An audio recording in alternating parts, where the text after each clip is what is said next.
Bonjour, soyez bienvenus dans ce podcast que j'aimerais consacrer aux 12 vecteurs d'équilibre qui structurent l'univers. Je me suis demandé tout particulièrement s'il y avait une connotation existentielle, s'il y avait un lien, un rapport d'équilibre avec notre vie quotidienne.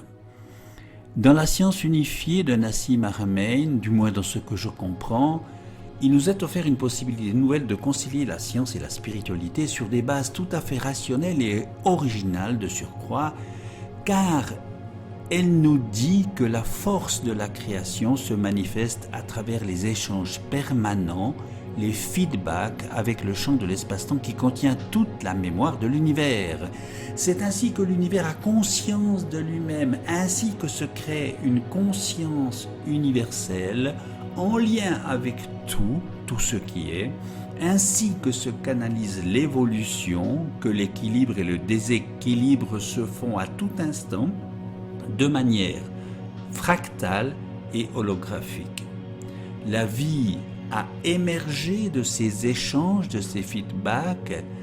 Elle se concrétise à notre niveau à travers l'univers vivant une expérience sous la forme humaine.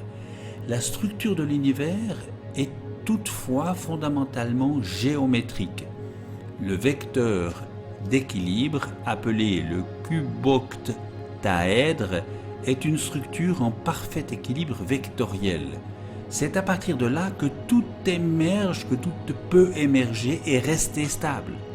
Je me suis demandé si ces vecteurs d'équilibre et leurs corollaires en déséquilibre pouvaient être des enjeux existentiels majeurs s'ils avaient une réalité concrète dans notre vie.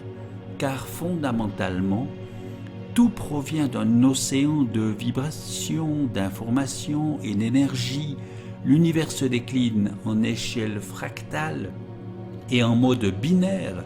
Il y a la gravité d'un côté, les forces électromagnétiques de l'autre, en équilibre, en négantropie, en déséquilibre, en entropie, en matière et en antimatière, en effet positif, les placebos, comme en effet négatif, les nocebos, en lumière, en obscurité. Et nos états émotionnels seront donc des états vibratoires, eux aussi plaisants ou déplaisants, qui vont interagir avec la mousse quantique, l'océan des vibrations, et donc nécessairement aussi avec la mémoire de l'espace-temps.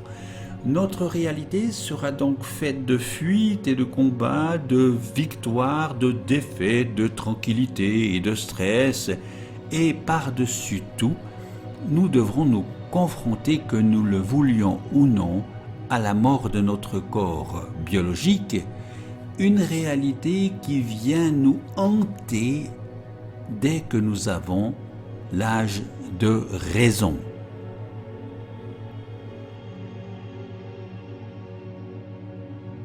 Comme l'affirmait le philosophe Martin Heidegger, l'être pour la mort est notre réalité incontournable. Exister, c'est être constamment impliqué dans un affairement, c'est-à-dire une projection vers le futur.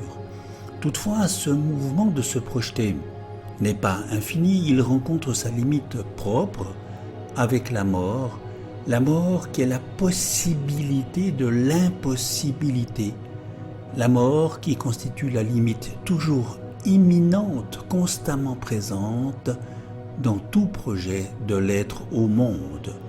Une limite, en conséquence, que nous tentons de fuir, d'oublier, de divertir, de dépasser ou de canaliser, sans pouvoir y arriver vraiment, car dans la mort, la réalité humaine n'est pas achevée, ni simplement évanouie, ni moins encore définitivement apprêtée ou complètement disponible, comme le serait un ustensile.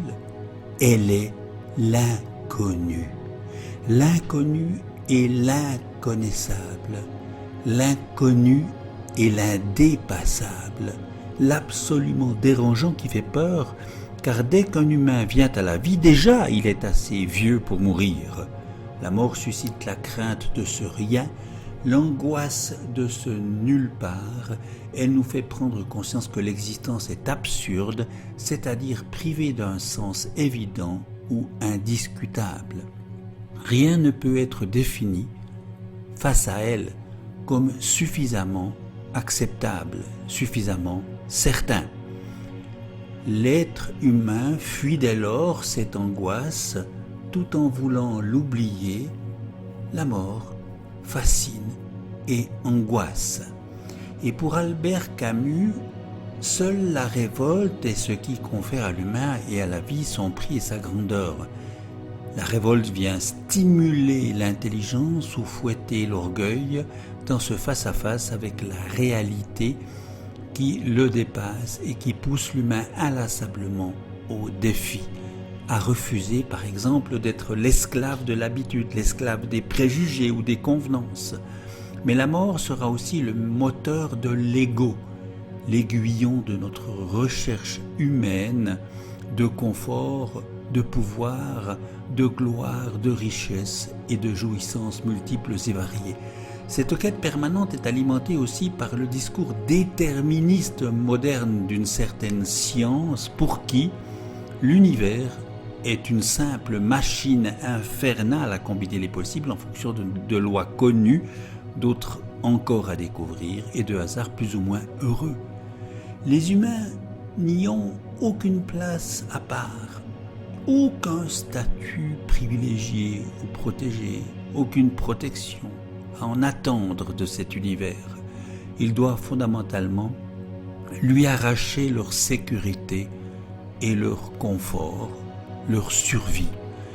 En cette quête éperdue de sécurité, les humains se confronteront forcément à 12 défis, les plus courants qui bien souvent nous emportent et nous submergent. C'est ce que nous verrons tout à l'heure.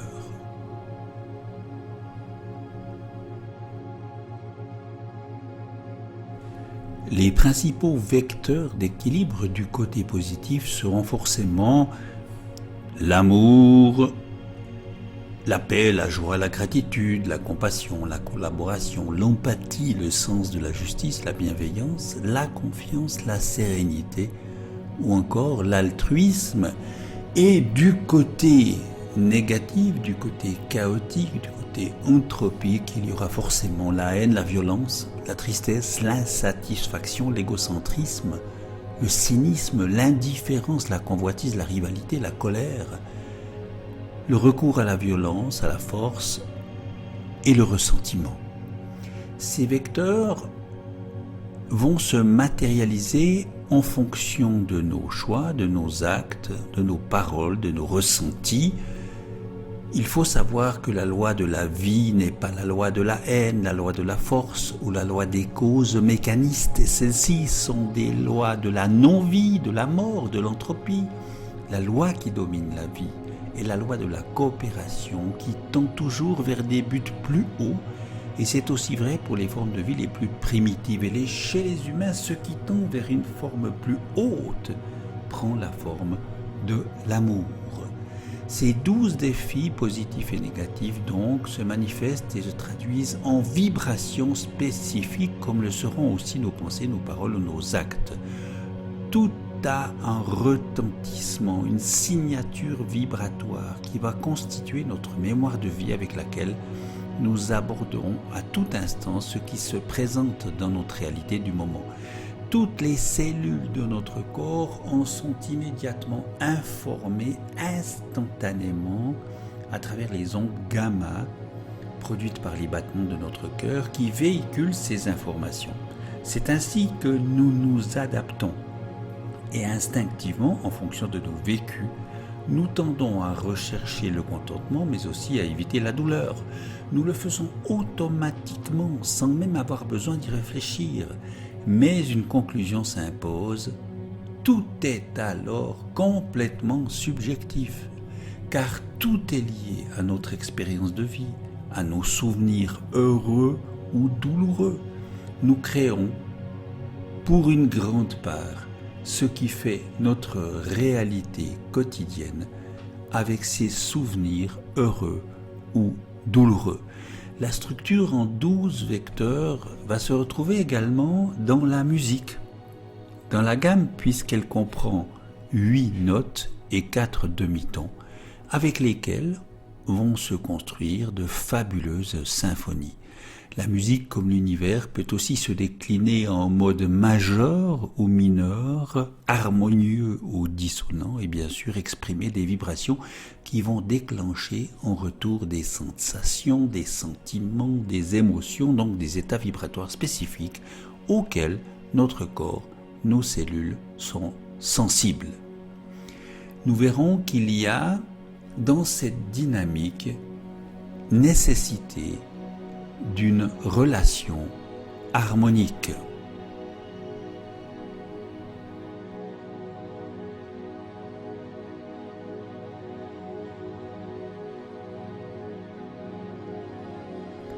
Dans notre réalité quotidienne, comme dans celle de l'univers d'ailleurs, tout est fait de vibrations en résonance les unes avec les autres. Il existe, nous dit Nassim Haramein, une relation harmonique qui résonne entre toutes les sphères de l'espace, des plus petites aux plus grandes. Pensez à tous les protons qui vibrent et résonnent entre eux. Pensez à tous les électrons qui vibrent et résonnent entre eux. Puis à toutes les planètes, tous les systèmes solaires, toutes les étoiles, les galaxies, les superamas qui vibrent et résonnent entre eux dans l'univers. Imaginez alors le nombre d'octaves existantes entre le proton et l'univers. Nous baignons très clairement dans la musique des sphères, nous dit Nassim. Et il faut se souvenir que chaque niveau, depuis le plus petit, les vibrations de Planck, les atomes, les molécules, les cellules, l'organe, le corps, vibre à une certaine fréquence. Et si toutes ces fréquences sont bien alignées en résonance harmonique les unes avec les autres, chaque niveau sera en bonne santé depuis Planck à votre corps et certainement plus loin avec la planète, le soleil, le système solaire, la galaxie, l'univers, etc. Mais si un niveau ou plusieurs dévient de ce niveau de résonance harmonique, alors un mal-être, des maladies peuvent survenir notamment. Nous créons pour une grande part ce qui fait notre réalité quotidienne.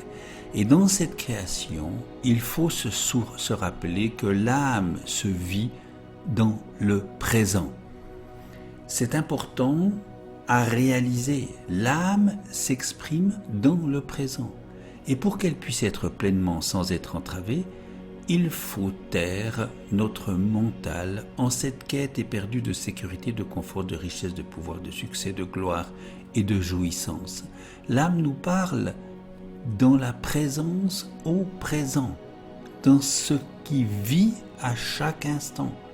Et il s'agit de se relier à soi, à son plus grand soi, à son soi supérieur, à ce qu'il tente de nous dire, de nous suggérer, de nous apporter à travers des intuitions, des prémonitions, des inspirations, des heureux hasards, des coïncidences ou des synchronicités.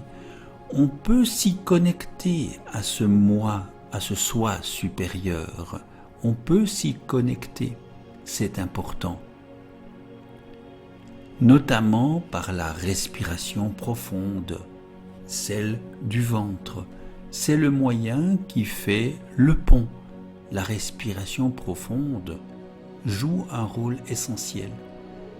Il y a un déséquilibre tête, cœur et corps qui se répare par la respiration basse. Et il est important de ramener l'énergie dans le ventre pour s'enraciner, se centrer, pour bien connecter son âme et pour qu'elle puisse s'éveiller et nous éveiller. Quand le mental s'éteint ou s'apaise, on ne pense plus, on ne juge plus. On aime sereinement tout simplement. Le centre de l'être s'ouvre, on est là parce que c'est beau, c'est fou, c'est doux ou merveilleux et c'est une façon de tout réaligner. Ce qui permet aussi de ressentir son corps de l'intérieur, de le libérer des peurs ou des conditionnements ancrés qui nous limitent. Le corps est un portail pour accéder à l'âme. Il est un mélange d'informations et d'énergie. Cela nécessite donc d'ouvrir son cœur énergétique à la dimension de l'amour inconditionnel, à l'amour désintéressé, à l'amour don de soi, cadeau, qui est toujours déjà là. C'est lui qui nous permet d'ouvrir nos chakras et permet à l'énergie de bien circuler. Le but du voyage est l'amour, ou plus précisément, qu'il soit bon pour chacune et chacun d'être né. Et ce qui nous en éloigne, ce sont surtout nos peurs, nos culpabilités, nos croyances erronées, nos blessures narcissiques et nos traumatismes. Il est ici nécessaire de connaître notre vraie nature. Nous sommes, notre âme, potentiellement en lien permanent avec elle et avec l'univers, avec l'océan des vibrations de Planck, avec la mémoire de l'espace-temps qui fonctionne comme une divine matrice, car elle nous permet de créer, de repousser, d'attirer une grande partie de ce qui fait notre réalité. Et quand on se sent dans ce lien avec l'absolu, avec la perfection, en empathie avec l'univers, aimé malgré nos faiblesses et nos manquements, on ne se sent plus jamais seul, on se sent relié, relayé, confiant et prêt à vivre dans une réalité tragicomique, puisque sans la divine matrice, nous ne serions pas, puisque nous créons, nous attirons et repoussons une grande partie de ce qui fait notre vie uniquement à travers la conscience universelle. Nous comprenons alors que refuser cet incontournable serait du plus haut comique, tout comme il serait tragique et risible ou ridicule de vouloir refuser sa présence et sa dynamique. Dans cette identité tragique-comique, nous sommes prêts à vivre en partenariat et en complicité avec l'univers dans une sérénité lucide et une lucidité sereine, prêts à vivre notre condition humaine. Et cela n'est pas sans rappeler la prière de Saint François d'Assise que je redis un peu différemment. Seigneur, fais de moi un instrument de ta paix.